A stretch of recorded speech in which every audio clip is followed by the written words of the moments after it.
into how any of us can really stably identify other people.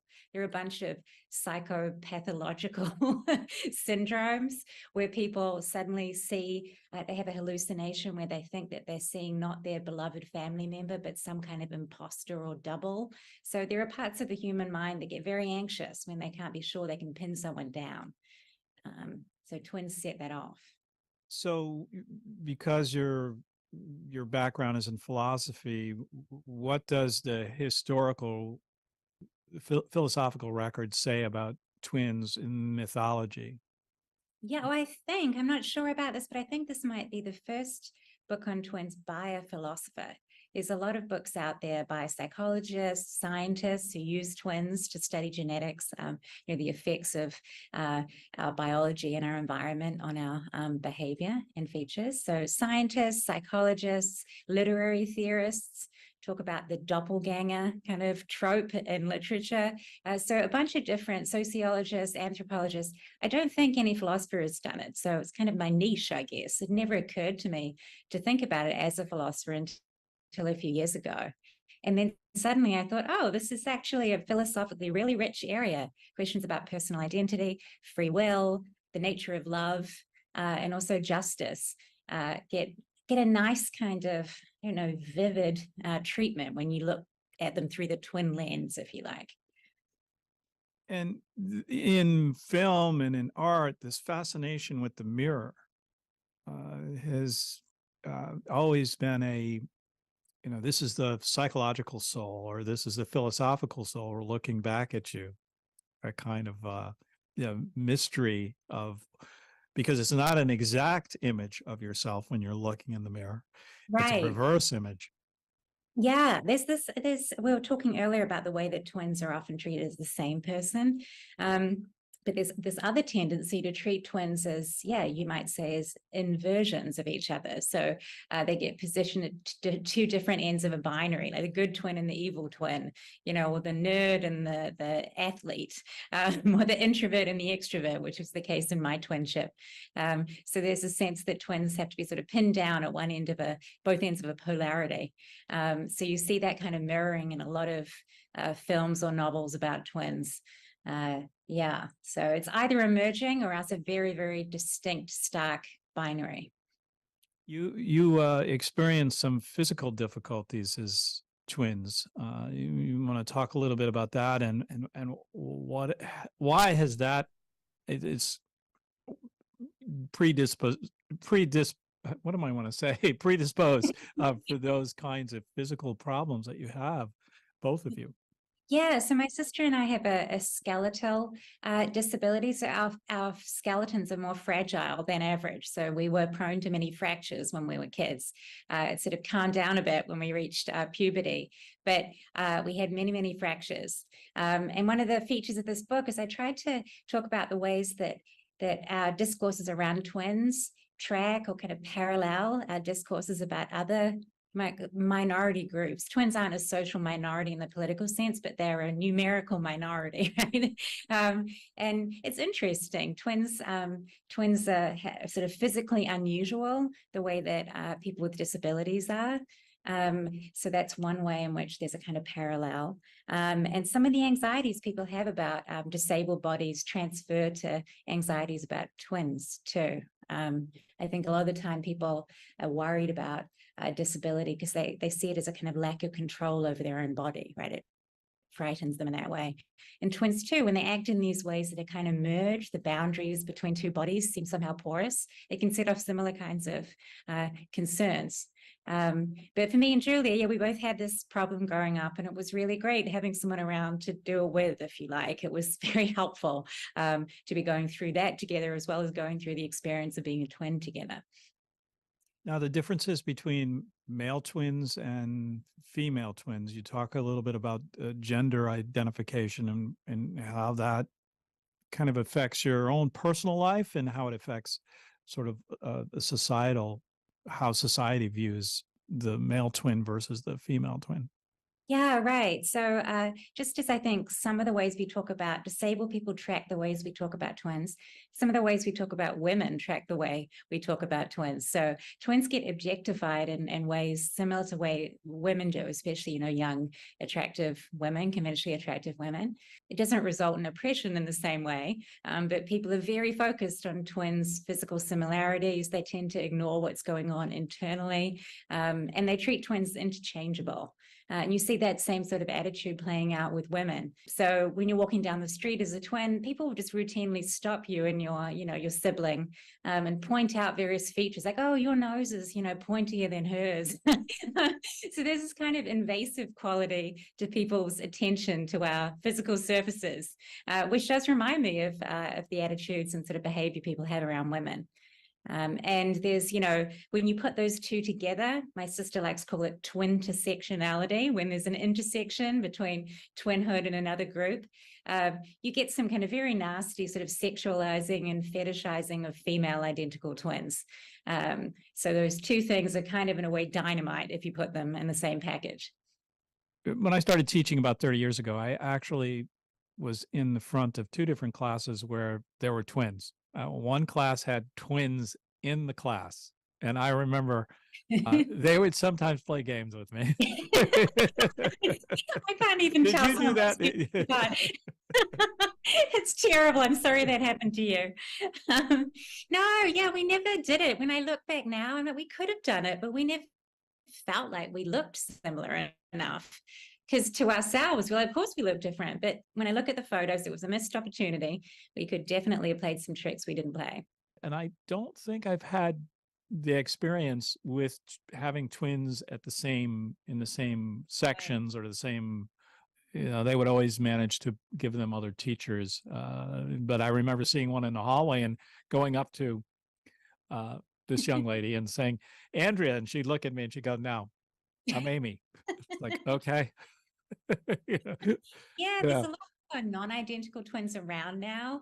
The rate has doubled since 1980 because of the use of, assisted reproductive technology, and also people who are pregnant and getting older, and you're more likely to have non-identical twins if you're older. So we get a lot more twins around in general, but identical twins have stayed at the same rate. It's like 3 in 1,000 births result in identical twins. So it's still a very rare experience to come across them. Do you run across triplets and quads at all in your in your investigations and your research? Yeah, I had to sort of curtail the project. So I decided to stick to twins just to make it a bit manageable. So yeah, I haven't come across triplets who've sort of criticized me for leaving them out yet, but maybe at some point I'll do that. I've always found as a twin that, it's a good idea to be twins, but triplets taking it too far, they're over. Well, I'm pleased to be speaking with Helena DeBrace. Her book is How to Be Multiple, The Philosophy of Twins. Is there anything that we left out that you wanted to mention before we go? No, I think we've covered most of it. I mean, what I'm hoping with this book is that it will appeal to both singletons and twins. Twins often are written about by singletons. They don't often have a twin articulating their own experience to them. So I hope the twins will recognize their lives in the book and get a few more resources for thinking about them conceptually. When it comes to singletons, I hope they get a fun, vivid way of getting at these questions discussed in the book, and also maybe get some tips about how to treat twins better when they come across them.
Cigarette holder,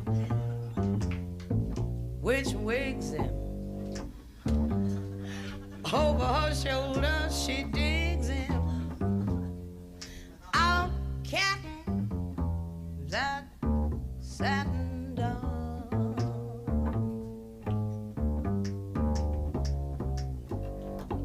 He says, baby, shall we go out skipping?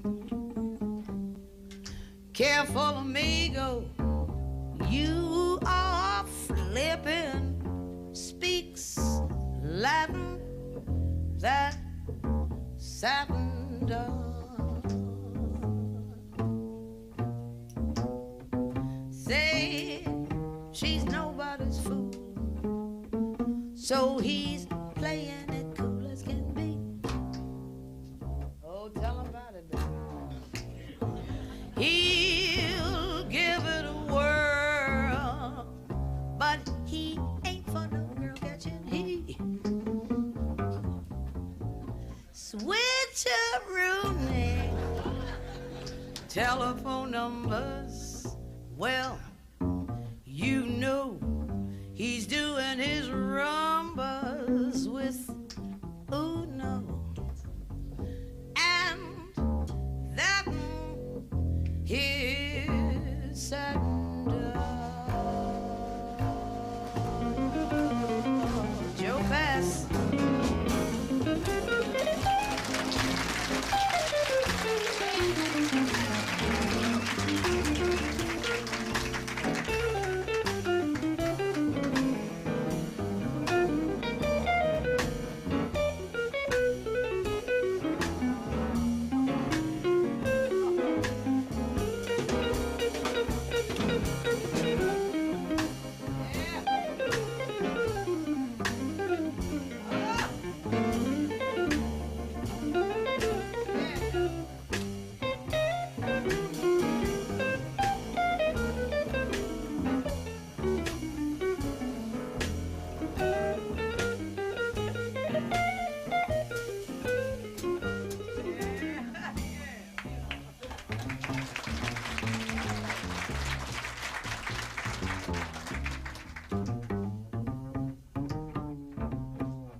Switcheroonie.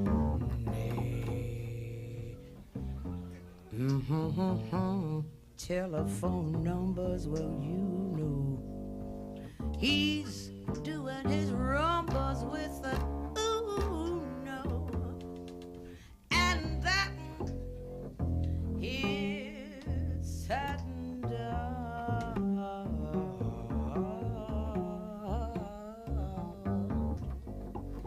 And that, yeah, is satin dog. Shall do we, shall we, shall be do did do we, shall we, shall we, shall we,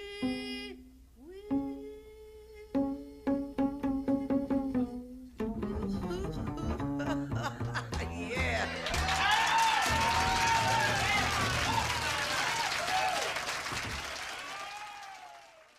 Hey, here we are. This is WPKN in Bridgeport. Bob Johnson here on the Second Saturday Magazine.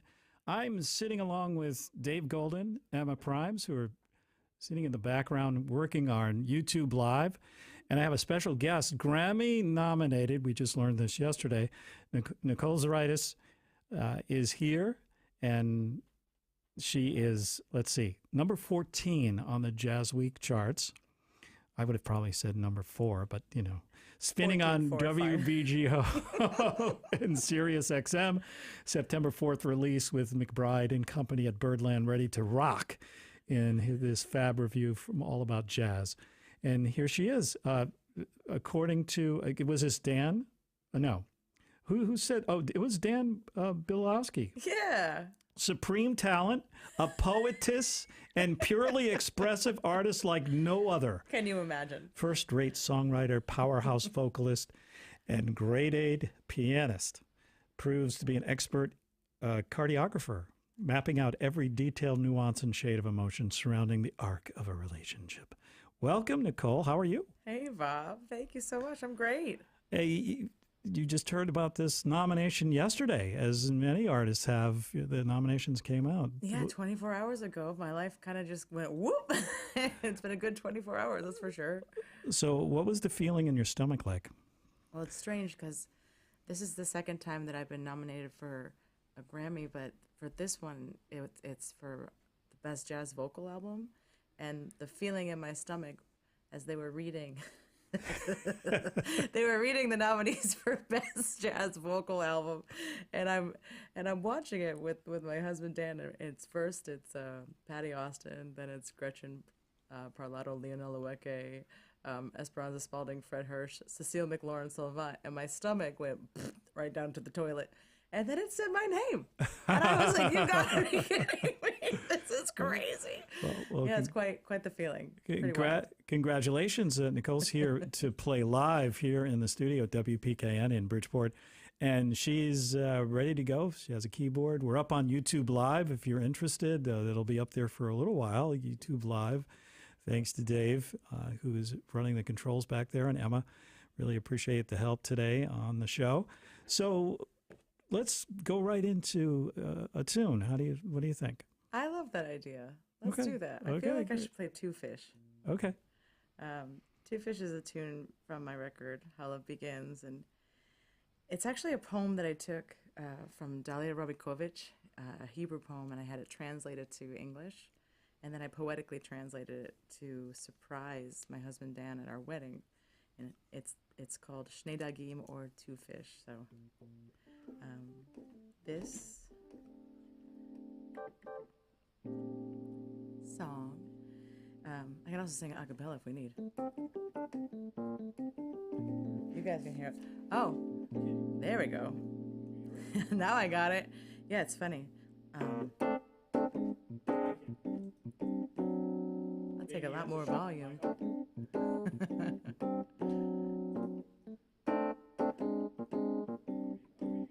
I hear it a little bit. I'll sing. Two fish dove to the bottom of the sea, eager to share their love's journey. Two fish raced into the ocean deep. Further they went, their bond grew dramatically. So large it grew that suddenly they knew nevermore would they venture above. Their mouths never weary, or ears tired of hearing how great the depth of their love. Then one fish turned and said with glee, if I could tell the loving sea how I felt when you looked at me. She'd leave her shores and breezes, leave her shells and beaches, leave her sand and seagulls to embrace us and be free, following to the bottom of the sea. Maybe those two fishes will soon become three or four if push comes to shove. Always together since their shore above. Their mouths never weary or ears tired of hearing how great the depth of their love. Shnei Dagim. Then one fish turned and said with glee, if I could tell the loving sea how it felt when you looked at me. She'd leave her shores and breezes, leave her shells and beaches, leave her sending seagulls to embrace us and be free, following to the bottom of the sea. Maybe those two fishes will become three, 3 or 4 if push comes to shove. Always together since that shore above, their mouths never weary or ears tired of hearing how great the depth of their love. How great the depth of their love. How great the depth of their love. Schneidagim, Ava, Schneidagim.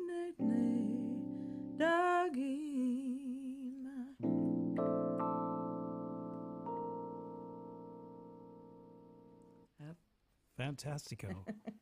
Nice, nice. And so most of the songs you're originally composing by yourself, or you have partner? No, I wrote the whole record. I wrote by myself, or I arranged by myself.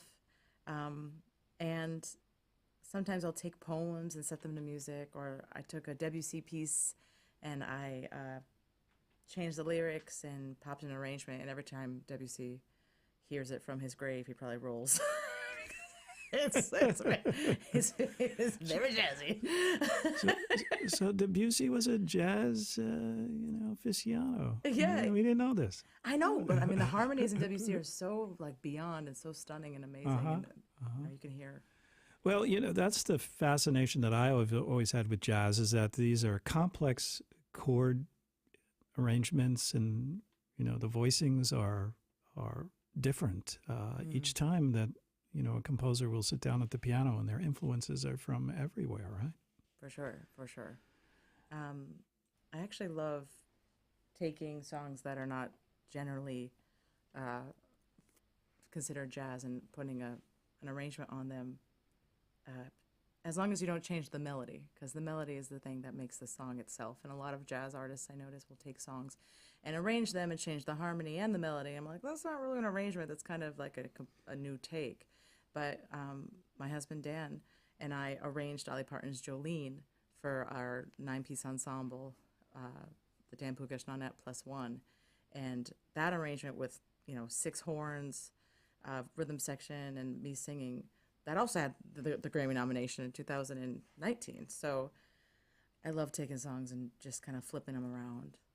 I mean, I would play Jolene, but is it possible to have more volume on the keyboard in my headphones? I guess we can turn the headphones up. Yeah, turn me up, baby. Just a tiny little bit. All right, I only hear it out of my right ear, but hey, that's my good ear. So I'll take it. So Jolene, yeah, that's a great song. I've heard several versions of it, and really enjoy whomever puts their name to it, and creates it. I think that's what put Dolly on the map, right? That song. Well, apparently she wrote that song and I Will Always Love You in the same day.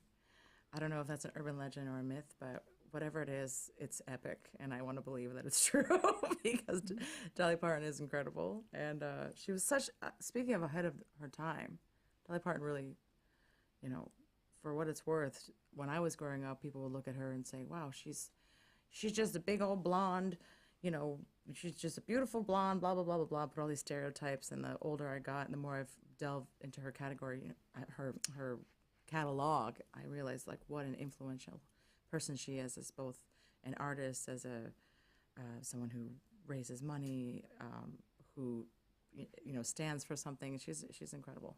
There was a woman who had written a biography of Dolly Parton. I had her on the show about maybe 2 years ago, and what a life this woman had. Yeah. Growing up in the Hollow with so many sibs. Yep. Amazing that she would come out this gem of a person and songwriter. So, Nicole, what's on the horizon for you now that you've got the nomination? There is and the new record. We can talk a little bit about the new record and who your collaborators are on this one. What's on the horizon? Well, it's funny. Before yesterday, I've been thinking a lot about what it would be like to really just dive more into the songwriting life. Not just as a jazz singer-songwriter, because we spent the last year on the road. My band, Idama Reem and Sam Weber, Dan Pugach, and myself, we spent a lot of time this year touring How Love Begins, the record. And, we're independent artists. We don't have a full-time booking agent or management or anything. And it was a beautiful, amazing experience, but also like, whew, oh boy, it was a taxing, but taxing in a great way. But before yesterday, we were thinking, I wonder what is the next step? So, we still have tours and shows, and I play at Birdland once a month, and I'm going to be doing a residency with the Birdland Big Band at the end of December, and playing at Drum with my quintet in the city.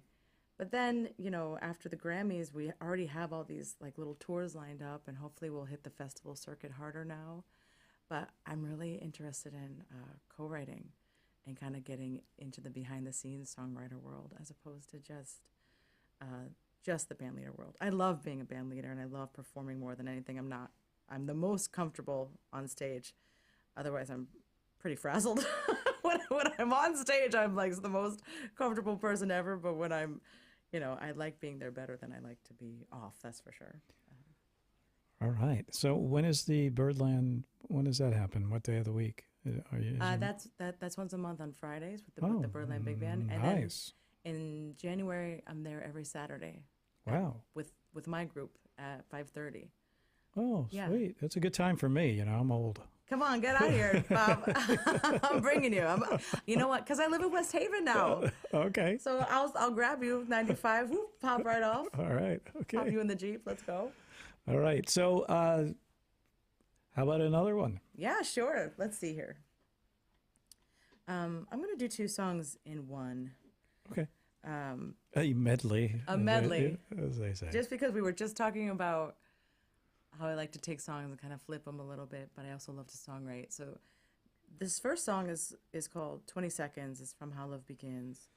And I like playing this song and kind of challenging the listener to listen to it and maybe write to me later of what you think it's about, because nobody ever has nailed what it's actually about, and I find that really interesting. And then the next song, I think you'll know.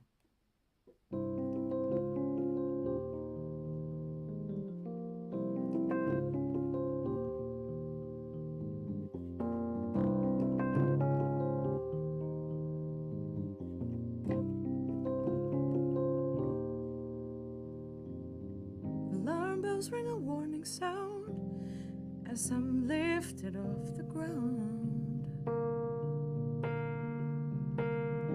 floating out of body's mind with the new apple of my eye,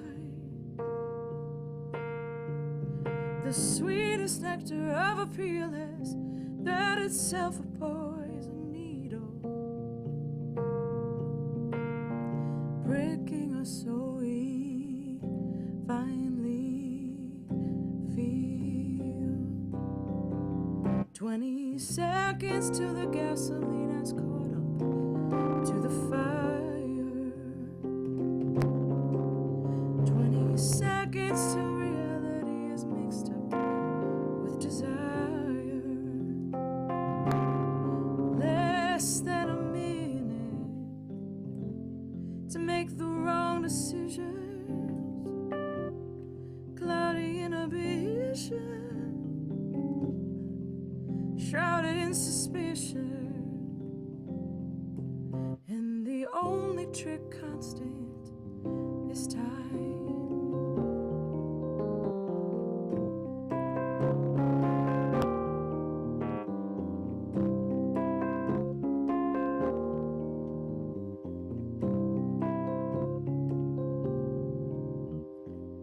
With blinders on, a fool believes despite the dark they can see. In shallow pools, they're on both knees, underwater trying to breathe. My words aren't often true or deep,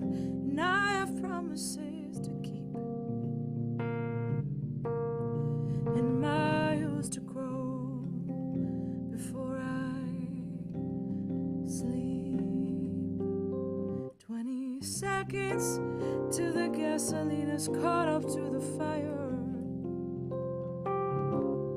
20 seconds till reality is mixed with desire. Less than a minute to make the wrong decisions. Cloudy inhibition, shrouded in suspicion. And the only thing constant is time.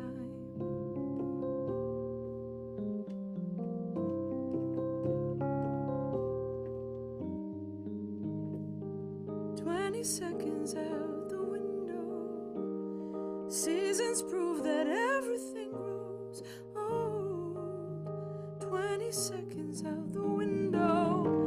Seasons prove that everything grows old. Change it flows like blood to the heart while we're growing further apart.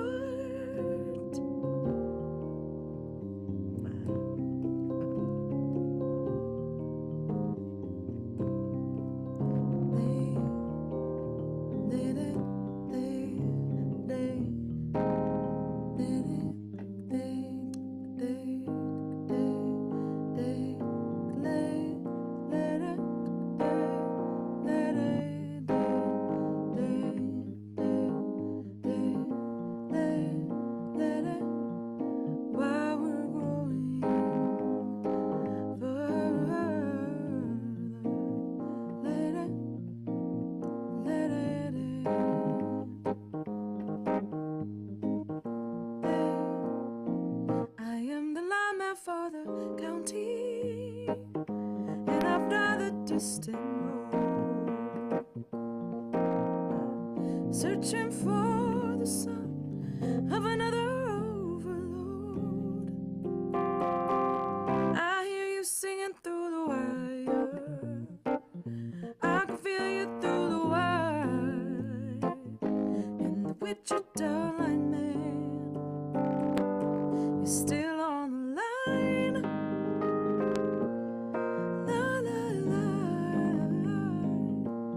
Still on the line. I know I need a small vacation, 'cause it don't look like rain. And if it snows, that stretch down south won't ever stay in the strain. And I need you more than I want you, and I want you for all time. And the Wichita line man is still on the line. The line. The line.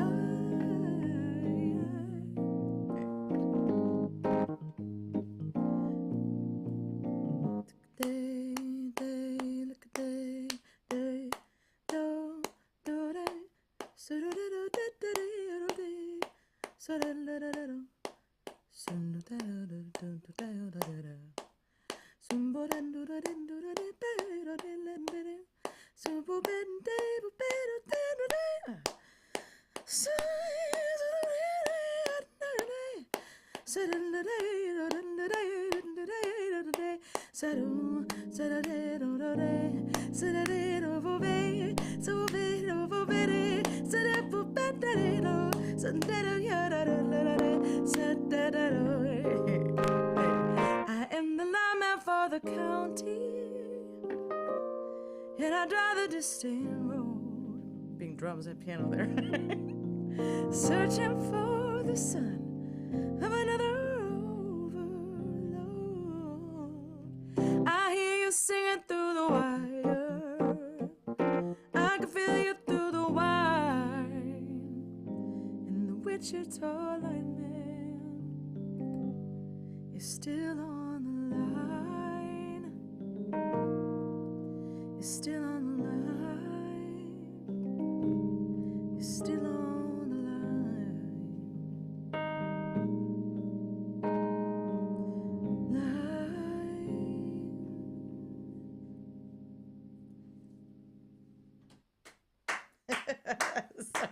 There's a lot going on there. Like trying to play the piano and clap at the same time. Listen, we are totally enthralled by your performance. No, you're too Nicole. sweet. Nicole Zuraitis, right here, live in the studio at WPKN in Bridgeport. Really, it's a really fabulous demonstration of your skills. You are too sweet. No, I'm serious. I wouldn't pull your leg. If you could hear the inner voice in my head going, "What are you doing?" The entire oh my God, the entire time. It's pretty incredible. No, it's an amazing performance. We really appreciate you. Honestly, I think I can speak for all of our listeners too. Yeah. You're just saying that because I'm a Connecticut girl. We love our Connecticut artists. We treat them especially well. I think so. I see that. Yeah, we do. We love you.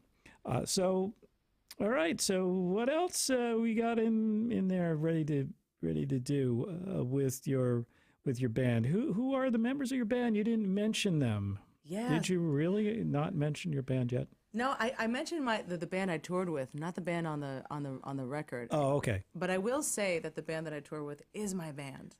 You know, those are my people. You know, those guys spent the entire year, like I said, on the road with me, in the trenches. You know, like schlepping all over the place for, you know, they deserve the world and lots of money, but obviously we're doing the independent artist thing right now, and so. Idan Marim is this incredible guitar player, and I've been playing with him since 2015 because from 2014 until 2021, well, I guess you don't count the pandemic, I played once a month at the 55 Bar next to the Stonewall Inn. Oh, I know exactly where that is. Yeah, that incredible club, you know, I would always... It's there still, isn't it amazing? It's still... Is it still there? It actually finally... It finally closed. The pandemic took it. Yeah, the landlords got greedy. I used to go there. My uncle lived on Bleecker and Carmine. Oh, incredible. So we used to go there a lot together.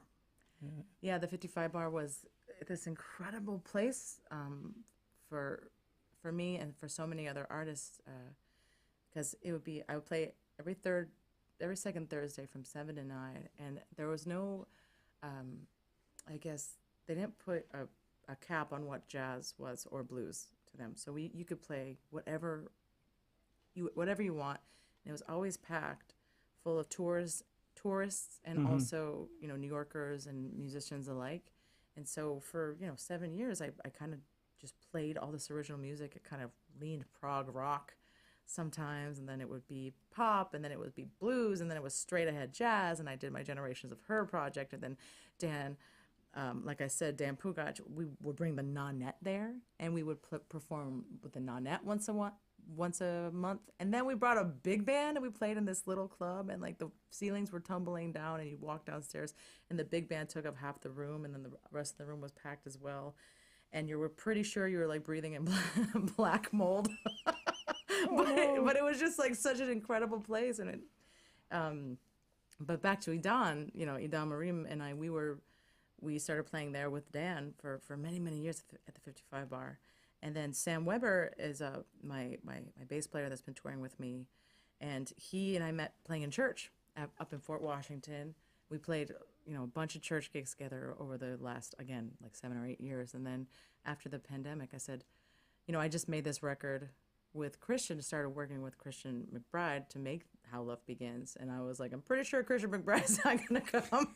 He's not going to come schlep up to Gorham, New Hampshire for $200. So I better find a bass player. So Sam Weber, he started playing with me, and he's an amazing human being. And then, of course, Dan Pugac. He is an amazing drummer, composer, arranger. He's won every single big band or large ensemble arrangement award you can imagine. And it just also happens to be my husband. So we save a hotel room there. There you go. It's very good.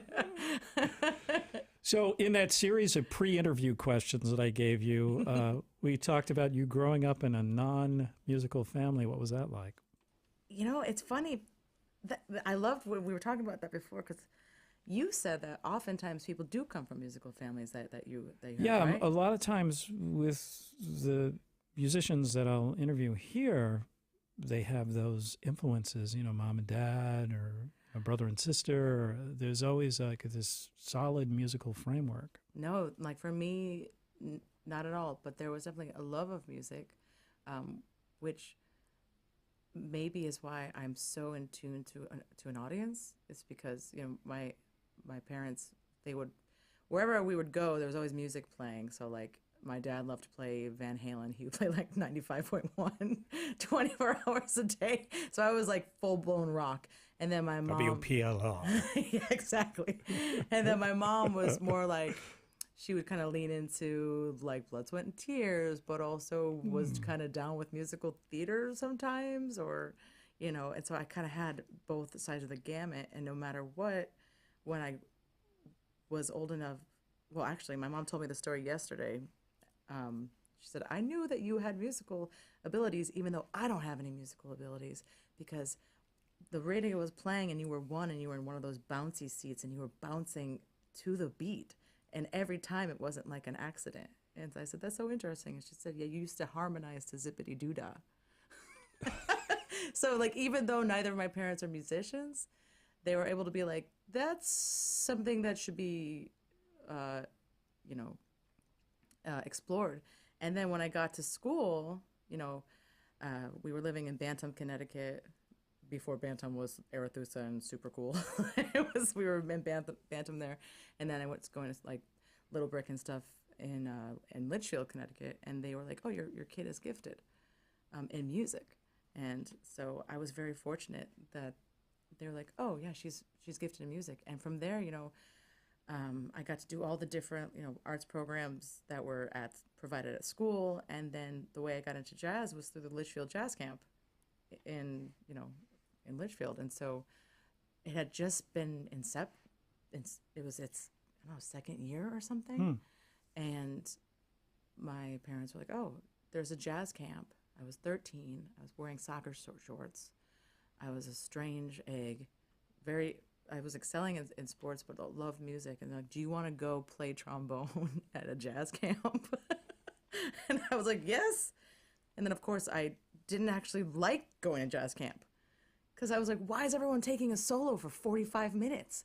I don't understand what's going on. Like, this music is so hard. And now I'm a jazz artist. Nothing makes sense. You know, it's such a wild, roundabout way. But because of that Litchfield Jazz Camp, I was exposed to like world-class jazz artists from 13 years old. And I slowly developed relationships with them by like, oh, hey, I'll work in the office in exchange for scholarship. And then I became dear friends, and now they're my family. And, you know, and now I teach at the Litchfield Jazz Camp. So it's just like this wild, wild thing. And we're so grateful to have that here in Connecticut. And the songwriting too was where did that happen? That's an interesting question, because, well, I mean, I was at NYU. That's also another full circle, because now I'm teaching at NYU, but I went to NYU for opera. And I didn't really start to songwrite until I was studying opera.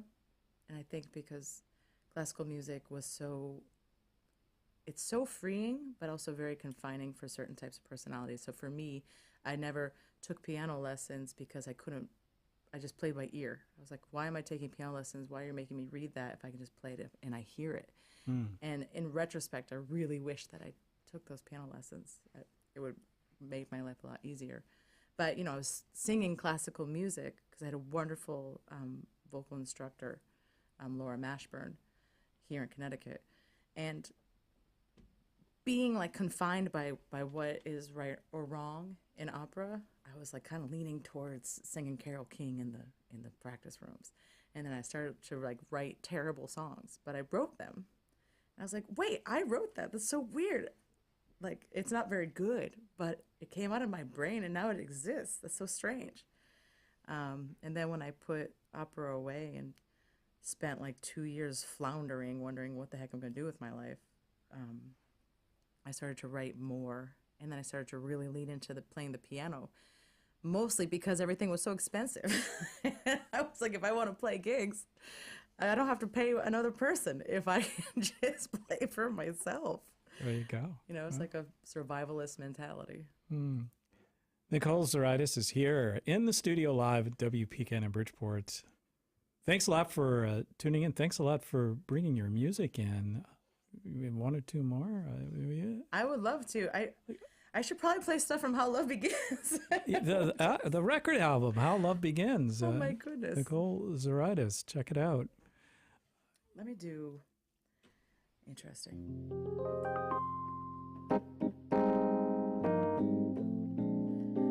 I like to do a song. I'm gonna do the first two tracks on the record, two short versions. The first one is The Good Ways, which I wrote after somebody gave me a backhanded compliment. And I said, you know, that actually sounds like very empowering and cool. And the second one is a setting of a poem by Edna St. Vincent Millay, which actually is going to be re-released with the Dan Pugaj Big Band on his album Bianca that comes out in February, 2 days before the Grammys. So everything's very serendipitously lining up. This is The Good Ways. You're only crazy in the good ways, a constant cyclone and its spin. You're only crazy when the sun is shining or tides flow out and in. You're simply dangerous like shock waves, Russian roulette with assassins. You make me crazy in the good ways, a high-ranked heart kingpin. You're only wild in the summer, or when the summer turns to fall. Your type of crazy wins the jackpot lotto and goes and bets it all. A little heat, a lot of spice, mysterious, never plays nice. Poker face that's set in stone, picking names to forge alone, trading cards but always cheats. While you argue with me till I weep and jump headfirst from airplanes and say it's not steep, yet in the end you're never mine to keep. You'll never ever ever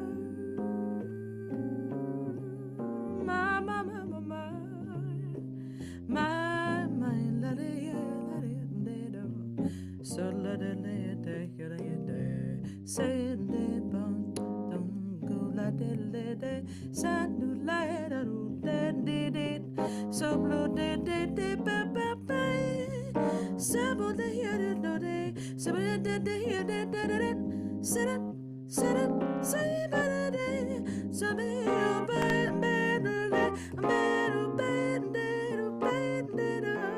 so let it out on the hour bend say lay so your day got on the layer la hero boblo leo de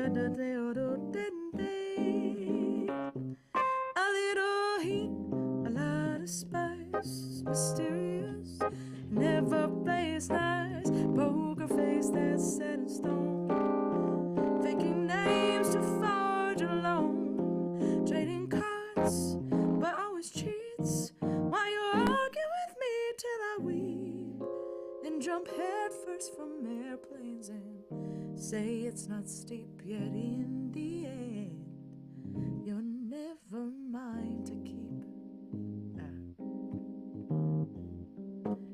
You're only crazy in the good ways, like lighting fires in the wind. Your type of crazy feels like oil on water, and that's how love begins. Your type of crazy feels like oil on water, and that's how love begins. Your type of crazy feels like oil on water, and that's how love begins.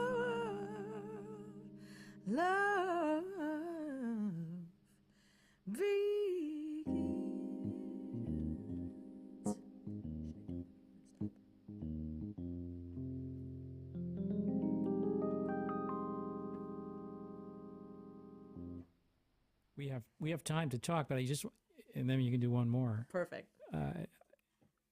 You know where scat came from, right? Somebody forgot the lyrics of their song. I know. They say it's 1926 is the origin, but somebody forgot the lyrics of the song and they just went on, with the tune, and it's weird. It's the best. I actually was always so terrified of scat singing. I was like, I can't do it. I don't have the language. And then the older I got, the more I was like, I don't care about anything. But also, like, the more you listen to jazz and the more you transcribe, like, instrumentalists and vocalists, the more you're like, wow, it's actually quite fun. And it really does come in handy when you forget the words to your own song. Yeah, there is a story there, that's for sure. Yeah, great, wonderful. And that is the title track from the record. Yep. That's the first track. And yeah, that's how I got the title, How Love Begins. How Love Begins. Your type of crazy feels like oil on water, and that's how love begins. And oil on water, the record split into two parts, How Love Begins and How Love Ends. And the first part is oil, and part two is water. And the reason I came up with that is because there's a lot of imagery within the lyric of oil and water, smoke, slippery, blah, blah, blah, etc. It's not just about like love, like quote unquote love. And then I was really trying to figure out what it meant to have these two parts and like what was the bigger purpose. And I was looking for oil and water paintings, and I came across this incredible, what I thought was a painting by David Beltra. And when I was researching into it, it turns out it was a photograph of the Gulf of Mexico deep horizon oil spill. And I was like, wow, that is so heartbreaking that this stunning piece of art is actually a photo of one of the most biggest climate disasters in all of the history of the world. And so the narrative like kind of blew up in my face, and I was like, oh my gosh, sometimes the most beautiful things in life are also the most heartbreaking.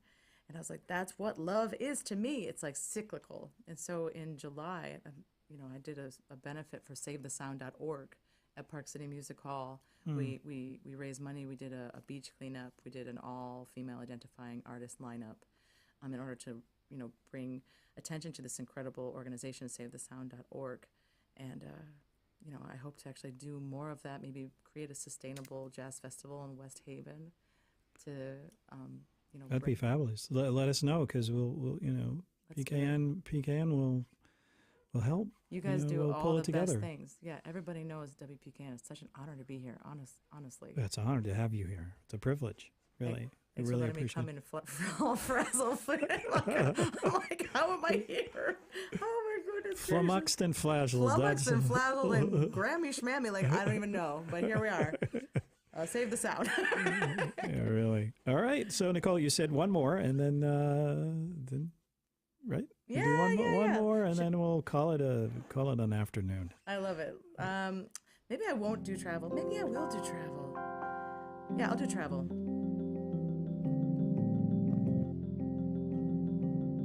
It sounds so funny, this little dinky keyboard. Sorry. No offense, Roland.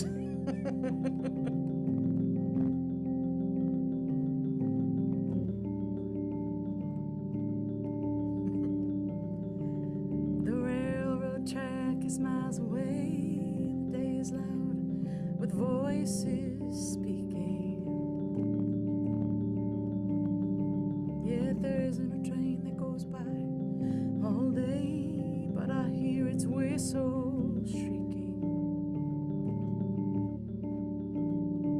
When all night there isn't a train goes by, though the night is still for sleep and dreaming, but I see its cinders red on the sky, and I hear its engine steaming.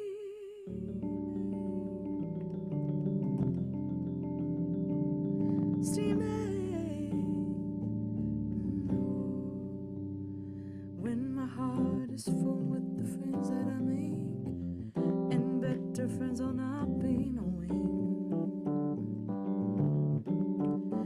Yeah.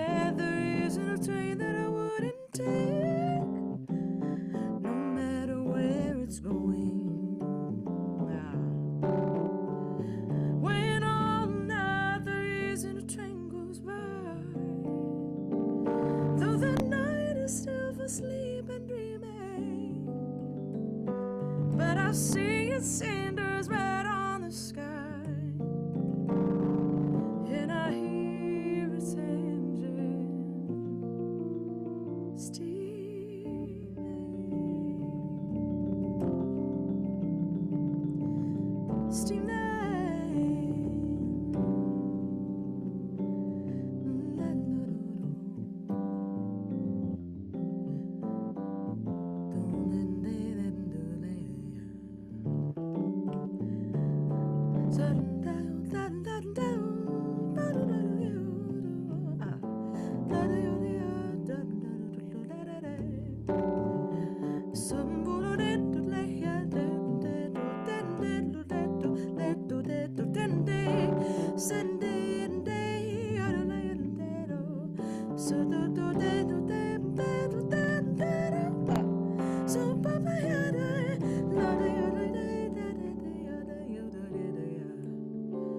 When all night there isn't a train goes by,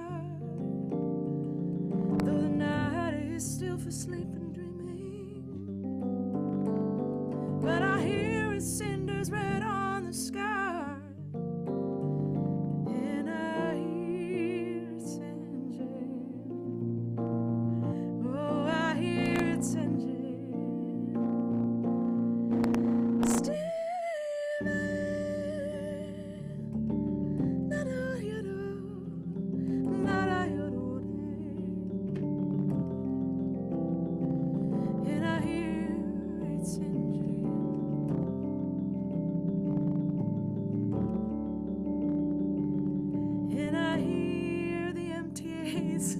Metro North engine. I used to take the train from Bridgeport all the time. Steamy.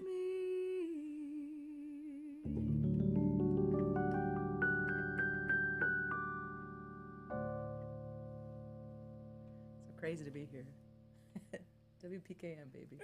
Nicole Zuraitis here live in the studio with us today. Thank you so much, Nicole. And check out her web pages or internet or Facebook or Twitter or whatever you have. Look for her. At Nicole Z Music. At Nicole Z Music. I like that. It's catchy. Zuraitis is pretty hard to spell, so I figured it was easy to Nicole Z Music. We'll do it. There you go. And thanks a lot. Emma and I rode in on the Metro North today to the Bridgeport station. It was a very crowded train, too. Hopefully the train we take back won't be as crowded.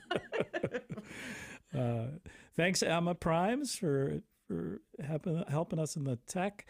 Dave Golden, of course, running the YouTube Live. Thanks a lot for listening. This is Second Saturday Magazine. This is Bob Johnson. I'm going to say goodbye for now. Until next time, have a great day.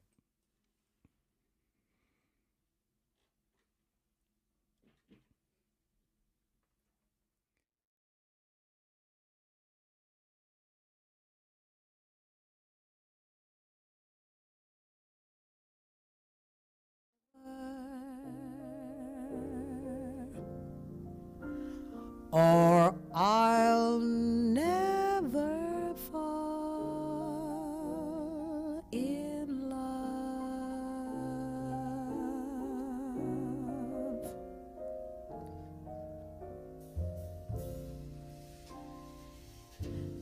In a restless world like this is, love is ended before it's begun, and too many moonlight kisses seem to cool in the warmth of the sun.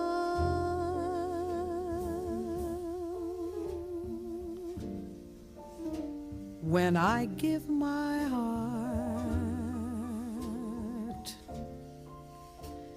it will be completely, or I'll